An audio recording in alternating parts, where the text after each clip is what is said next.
Picture this: white smoke over St. Peter's Square. But for the first time, the name on everyone's lips isn't European, it's American. What does it mean for the world's oldest religious office to head west? Today's date is 2025-0520. The Vatican has elected Pope Leo XIV, the first American to ever hold the papacy. That's the headline.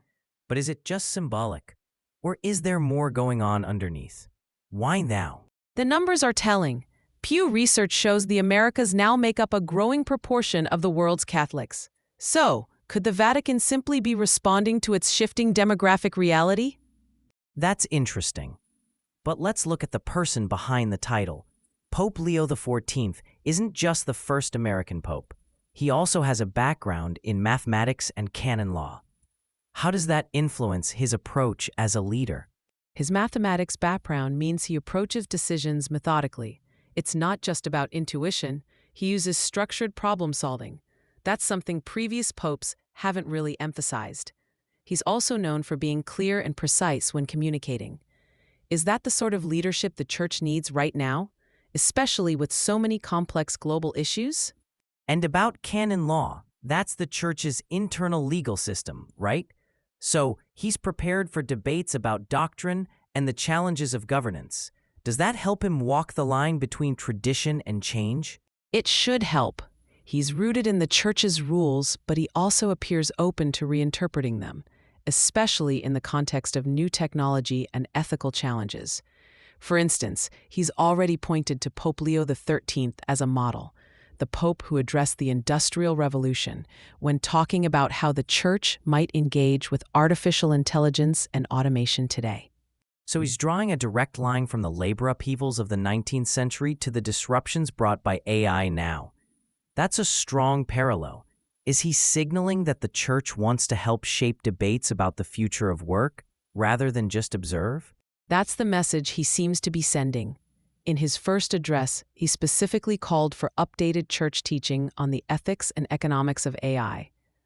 He's also been meeting with diplomats, emphasizing the importance of social cohesion and family stability during this technological shift.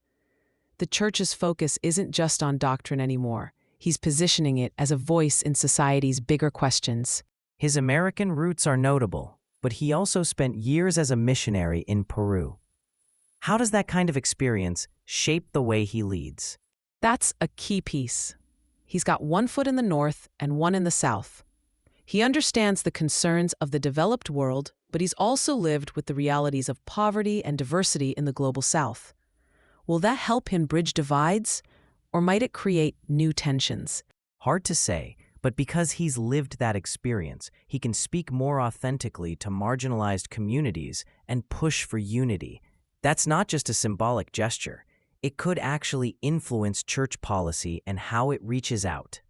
Diplomacy is another angle. The Vatican is a key player on the world stage. With an American pope, could we see the Church's position shifting on issues like climate change, social justice, or technology ethics? The world is watching, not just Catholics, but governments, NGOs, even other faiths. The Church's moral influence goes far beyond its members. Do you think this might trigger real policy changes or new alliances? That's why this story has global significance. It's about identity, leadership, and tradition in a time of change. The real question isn't only what an American pope means for Catholics, but what it means for the world at large. So for the first time ever, the Vatican has chosen an American as pope. With his analytical skills, legal background, and cross-cultural experience, he's positioned to address not just Church reforms, but global issues: AI, economics, social justice.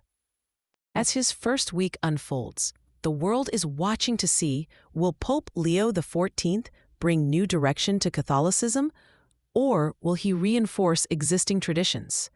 Either way, the effects will be felt well beyond Rome. Thanks for joining us as we explored how a single Vatican election could ripple through global faith, politics, and society.